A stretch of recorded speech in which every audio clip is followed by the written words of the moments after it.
날마다 솟는 샘물과 함께하는 오늘의 큐티 시간입니다. 3월 25일 목요일, 오늘의 말씀은 사도행전 20장 7절로 16절까지 말씀입니다. 그 주간의 첫날에 우리가 떡을 떼려 하여 모였더니 바울이 이튿날 떠나고자 하여 그들에게 강론할세.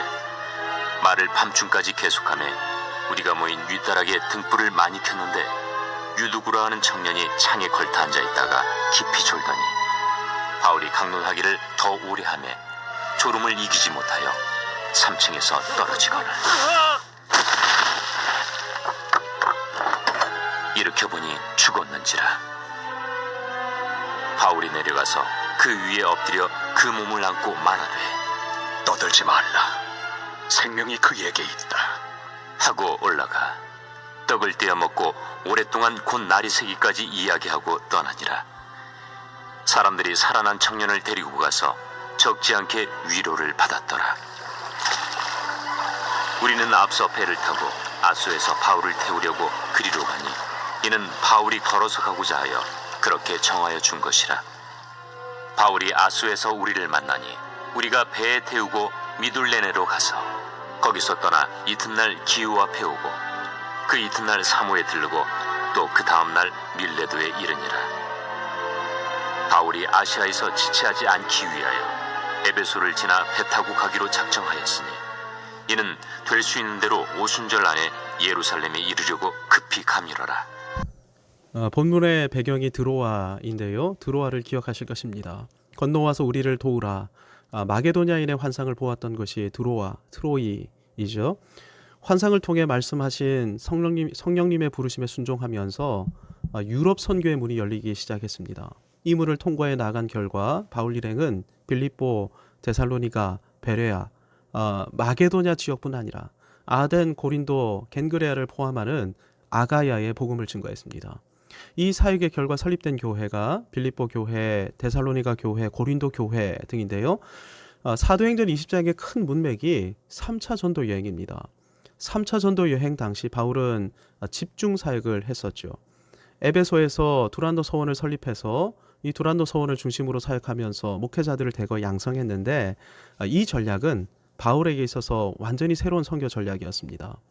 완전히 새로운 선교 전략의 내용이 무엇입니까? 집중되고 헌신된 유능한 사역자들을 다수 세우는 것이었는데요. 바울 원팀이 사역할 때보다 비슷한 10팀, 100팀이 사역하면 더 많은 열매를 맺지 않겠습니까? 이 바울의 새로운 선교 전략은 적중했습니다. 그래서 사도행전 19장 10절을 보면 다음과 같은 일이 벌어진 것입니다. 2해 동안 이같이 하니 아시아에 사는 자는 유대인이나 헬라인이나 다 주의 말씀을 듣더라. 두란노 소원에서 바울 같은 사역자들이 배출된 결과 이들에 의해 아시아 곳곳에 교회가 개척되기 시작했던 것입니다. 그래서 아시아에 사는 자가 다 주의 말씀을 듣게 되었는데요. 이 말은 소아시아 주요 도시 전부에 복음 사역자들이 파송되었고 그곳에서 그들이 적극적으로 사역을 감당했다는 것입니다. 이렇게 3차 전도 사역을 감당한 결과 사도행전 19장 20절이 다음과 같이 기록합니다. 이와 같이 주의 말씀이 힘이 있어 흥왕하여 세력을 얻으니라. 주의 말씀이 흥왕했다. 이 구절이 사도행전의 주제 구절입니다. 사도행전에서 큰 단락의 사역이 끝이 나면 어김없이 이 주제 구절이 등장하는데요. 6장 7절을 보면 이 구절이 등장합니다. 하나님의 말씀이 점점 왕성하여 예루살렘 교회가 설립되고 사역을 감당한 결과가 말씀이 흥하게 되었다는 것입니다. 12장 24절에도 같은 말씀이 나옵니다. 하나님의 말씀은 흥왕하여 더하더라. 안디옥 교회까지의 사역이 성공적이었다는 것이죠. 그 결과 말씀이 흥하게 된 것입니다. 그리고 사도행전 19장 20절 말씀입니다. 1차, 2차, 3차 선교 사역이 성공적으로 이루어졌다는 것입니다. 그 결과 말씀이 흥왕케 된 것이죠. 사도행전 19장 21절부터는 새로운 사역이 시작된 것인데요. 그래서 누가는 19장 21절을 이렇게 시작합니다. 이 일이 있은 후에 바울이 마게도냐와 아가야를 거쳐 예루살렘에 가기로 작정하여 이르되 내가 거기 갔다가 후에 로마도 보아야 하리라 하고, 사도행전의 사역이 지금 어디를 예견하고 있습니까? 예루살렘과 로마를 예견하고 있죠. 바울은 에베소 사역을 통해 3차까지의 전도 여행을 마무리하고 이제 예루살렘, 궁극적으로는 로마를 향해 나아가고 있습니다. 바울이 예루살렘으로 향했던 이유가 로마서 15장 25절 26절에 이렇게 기록되어 있습니다.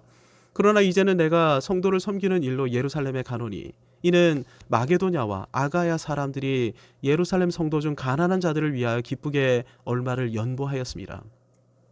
로마로 가려 했던 이유도 15장 28절에 기록되어 있는데요. 그러므로 내가 이 일을 마치고 이 열매를 그들에게 확증한 후에 너희에게 들렀다가 서바나로 가리라. 바울은 주님의 명령이었던 땅 끝으로 나아가는 것을 일생일대의 사명으로 알고 있었던 것입니다. 그래서 늘 땅끝 서바나, 스페인을 마음에 두고 있었던 것이죠. 하지만 동시에 바울 안에는 어려움에 처해서 곤경에 처해 있던, 기근으로 말미암아 어려움 가운데 있던 예루살렘 교회를 도울 뿐만 아니라 동족에게, 예루살렘에게 복음을 전하려는 간절한 마음도 내재하고 있었던 것입니다. 여러분, 그런데 예루살렘이 어떤 것입니까? 바울에게 있어서 무덤과도 같은 곳이 예루살렘이었죠. 바울이 그간 회당을 중심으로 사역을 했습니다. 그 결과 바울에 관한 소문이 예루살렘까지 유포가 됐습니다.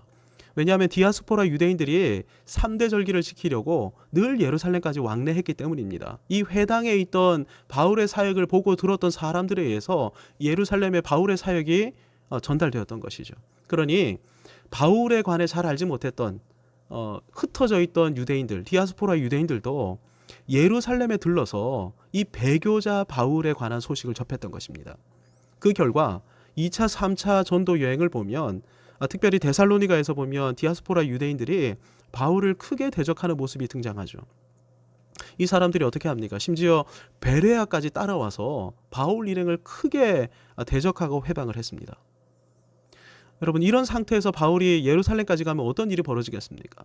곤경에 처하게 될 것이 불을 보듯 뻔한 일이죠. 하지만 성령에 매여 있던 바울은 이 곤경을 각오하고 예루살렘으로 나갑니다. 그것도 오순절에 맞춰 예루살렘에 가려고 급히 나섰던 것인데요. 바울의 이 행보를 보면 우리는 바울이 사람들을 얼마나 사랑했는가 뿐만 아니라 성령의 이끄심과 복음 사역을 얼마나 목숨처럼 여겼는가 하는 사실을 분명하게 확인할 수 있습니다. 오늘 우리가 읽은 본문은 이렇게 급히 예루살렘으로 나아가던 찰나에 드로아에서 있었던 한 사건을 소개하고 있습니다. 일단 의문이 드는 것이 드로아에 어떻게 교회가 세워졌는가 하는 것인데요. 잘 아시는 대로 마게도냐인의 환상을 보고 빌립보로 사역지를 옮겼을 때 드로아에서는 뭐 특별한 사역의 열매가 없었습니다. 이걸 누가는 사도행전 16장 7절에서 예수의 영이 허락하지 아니하시는지라 이렇게 설명했었는데요. 그래서 바울은 환상을 보자마자 여기가 아니라 유럽으로 가야 하는구나 이렇게 생각하면서 생각지도 못했던 길로 빌립보로 나갔던 것입니다. 즉 드로아 교회는 바울이 설립한 교회가 아닌 것입니다. 그러면 드로아 교회는 어떻게 설립이 된 것일까요? 에베소 두란노 소원에서 배출된 바울의 제자였던 한 사역자에 의해 2명, 3명일 수도 있겠습니다만은 여튼 바울의 제자였던 사역자에 의해 설립된 교회가 분명한 것이죠. 두란노 소원 사역자들을 통해 아시아 모든 사람이 말씀을 듣게 되었다. 이렇게 사도행전 19장 10절이 말씀하고 있기에 이렇게 추정할 수 있는 것입니다. 그러니까 지금 바울은 예루살렘을 향해 긴급하게 이동하고 있던 찰나였지만 제자가 설립한 교회에 방문해서 사경회를 인도하고 있는 것입니다. 그런데 어떻게 인도합니까? 뜨거운 열정으로 혼신의 힘을 다해 말씀을 증거하며 이 교회를 섬기고 있는 것이죠. 부름받아 나선 이 몸 어디든지 가오리다. 바울의 삶을 너무나 잘 나타낸 찬송이 아닐 수 없습니다. 저와 여러분이 살아야 할 삶이기도 한데요. 우리는 본문을 통해 초대 교회 안에 주일 예배와 주일 성수가 확립돼 있었음을 확인할 수 있습니다. 7절을 보면 그 주간의 첫날에 떡을 떼려 하여 모였더니 이렇게 본문이 기록하고 있기 때문입니다. 주간의 첫날이라는 말은 지금의 주일입니다. 주간의 마지막 날은 토요일 안식일이죠. 주간의 첫날은 월요일이 아니라 주일입니다. 초대교회가 주일을 어떤 날로 지키고 있습니까? 공예배를 드리는 날, 함께 모여서 예배 드리는 날로 지키고 있죠. 뿐만 아니라 성만찬을 행하는 날로 지키고 있습니다. 왜 이렇게 했을까요? 안식 후 첫날인 주일에 주님이 죽음의 권세를 이기고 부활하심으로 부활의 새날을 여셨기 때문에 이 부활의 새날에 함께 모여서 예배하고 성만찬의 교제를 나누었던 것입니다. 여튼 바울은 오순절까지 예루살렘에 도착하기 위해 긴급하게 움직이고 있었음에도 온전한 주일 성수를 하고 있고 특별히 드로아 교회, 지역 교회를 섬기고 있습니다. 드로아 교회는 바울이 직접 설립한 교회는 아니었지만 주님의 몸인 교회였을 뿐 아니라 제자가 설립한 교회였습니다. 이번 드로아 방문은 바울의 생애에 있어서 첫 번째 방문이자 마지막 방문이었습니다. 그래서 바울은 사경회를 인도하면서 밤중까지 강론을 그치지 않았습니다. 밤중으로 번역된 단어가 메소누크티온인데요. 이 말은 자정을 의미합니다. 두란노 사원에서 2년이 넘게 신학생들을 양육해 왔으니 바울이 강론할 내용은 그야말로 무궁무진했습니다. 이제는 다시 보지 못할 드로아의 성도들, 이들을 향해 타오르는 열정으로 강론을 멈추지 못하는 바울의 모습, 열정적으로 강론했을 바울의 모습이 그려지십니까? 그야말로 거룩한 열정, 거룩한 열심인데요. 그런데 이 와중에 큰 사건이 하나 발생하죠. 밤샘 강론을 위해 등불을 많이 켜놓은 것이 화근이었습니다. 창을 열어놓았음에도 등불을 켜놓았고 사람들 수도 적지 않다 보니 산소가 모자라게 된 것입니다. 당시 대부분의 사람들이 육체 노동을 하고 있었던 사람들입니다. 이 사람들에게 밤은 유일한 쉼의 시간이죠. 이 시간까지 강론이 이어지고 있었으니 무척 졸렸을 법도 한데 많은 등불로 산소의 농도까지 옅어지다 보니 적지 않은 사람들이 깊은 졸음 가운데 빠지게 된 것입니다. 문제는 창에 걸터 앉아 있던 유두고라는 청년도 깊은 졸음 가운데 있었다는 것인데요. 창가에 걸터 앉은 것을 보면 다락방을 빼곡히 채울 정도로 드로아 성도들의 수가 많았던 것을 추정할 수 있습니다. 이 청년이 졸다가 그만 창밖으로 추락했고 구절을 보니 이 청년은 즉사하고 말았습니다. 여러분, 지금 이 본문을 기록한 사람이 의사 누가입니다. 당시 누가는 바울과 동행하고 있었는데요. 그래서 8절을 보면 우리가라고 표현했던 것입니다. 중요한 사실은 의사가 진단했을 때 유두고는 추락 후 즉사했다는 것입니다. 추락하면서 머리를 충격했던 것 같습니다. 두개골 골절로 인한 뇌출혈이나 경추가 골절되면서 신경 손상으로 말미암아 즉사했을 것 같은데요. 두란노 서원을 통해 배출된 사역자가 이 교회를 세운 것이 확실하다면 드로아 교회는 설립된 지 얼마 되지 않은 신생교회입니다. 어리고 연약한 교회인 것이죠. 어리고 연약한 교회에 사도 바울이 와서 사경회를 진행했는데 성도들을 배려하기는커녕 밤새워 설교하고 피곤하고 졸고 있는데도 설교만 하다가 앞길이 창창했던 청년을 추락해서 죽게 했다. 여러분, 어리고 연약한 교회가 이 위기를 극복할 수 있겠습니까? 이제 막 열정을 가지고 교회를 개척해서 부흥시키고 있던 사역자는 또 어떻습니까? 선생님을 믿고 사역을 맡겼는데 성도들을 졸게 하지는 않나, 죽게 만들지는 않나. 여러분, 이 사역자가 이 위기를 뚫고 이 교회 사역을 감당해낼 수 있겠습니까? 실제 위기 앞에서 드로아 교회가 크게 흔들리는 모습이 10절을 보면 보여집니다. 10절에서 바울이 떠들지 말라 이렇게 말하고 있는데요. 떠들지 말라라는 말이 헬라어로 또르베이스테입니다. 두려워하지 말라는 말입니다. 어리고 연약한 성도들, 어리고 연약한 교회가 위기 앞에서 두려워 떠는 모습이 지금 보여지고 있는 것이죠. 웅성거리면서 떠들고 있었던 것입니다. 하지만 바울은 한치의 흔들림도 없이 조용히 유두고 위에 엎드려 기도합니다. 죽은 자 앞에서 이렇게 기도했던 선지자 엘리사 아마 기억하실 것입니다. 마치 그 모습처럼 유두고 앞에 엎드려 하나님 앞에 기도했습니다. 그리고 외치죠. 생명이 그에게 있다. 하나님이 생명을 다시 한번 유두고에게 돌려주신 것입니다. 바울의 기도에 응답해 주신 것이죠. 하나님께서는 바울을 통해 유두고를 다시 살리셨고 연약한 교회를 굳게 세우셨습니다. 12절을 보면 사람들이 살아난 청년을 데리고 가서 적지 않게 위로를 받았다 이렇게 기록되어 있는데 여러분, 이 사건 이후 드로아 교회가 어떤 교회가 됐겠습니까? 죽음이 닥쳐온다 할지라도 흔들리지 않는 교회가 되었을 것입니다. 하나님께서 원하시면 언제든 죽은 자도 살리신다는 사실을 이 사건을 통해서 생생하게 확인했거든요. 무엇보다 이 교회는 말씀을 사모하는 교회가 됐을 것입니다. 말씀 듣다가 사람이 죽더라도 폭탄이 떨어지고 지진이 일어나도 눈 하나 깜짝하지 않는 그런 견고한 교회가 되었을 것입니다. 살아계신 하나님께서 생명의 주권자이심을 맛보았기 때문입니다. 그러니 그분의 생명의 말씀에 집중하게 되는 것이죠. 본문을 통해 주님은 드로아 사건 같은 심각한 위기가 닥쳐온다 할지라도 두려워하거나 떠들지 말 것을 말씀하고 계십니다.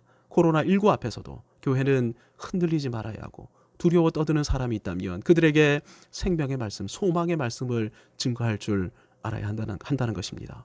우리 교회가 이런 교회가 되기를, 특별히 코로나로 흔들리는 연약한 성도들을 주님께서 세워달라고 주신 말씀 붙들고 기도하며 성도를 세워가는 주님의 몸된 교회가 되기를 주님의 이름으로 축복합니다. 아멘. 하나님 아버지, 하나님은 역사의 주관자이시고 생명의 주관자이십니다. 드로아 교회가 이 사실을 믿었을 때 이 교회를 통해 나타났을 생명의 역사를 저희들 충분히 추측할 수 있습니다. 하나님 아버지, 우리도 생명의 주인이시고 특별히 말씀으로 생명의 역사를 일으키시는 주님을 오늘 하루도 믿고 연약한 사람들을 세워나가며 오늘 하루 거룩하고 복된 하루로 살아가게 해 주옵소서. 예수님의 이름으로 기도하옵나이다. 아멘.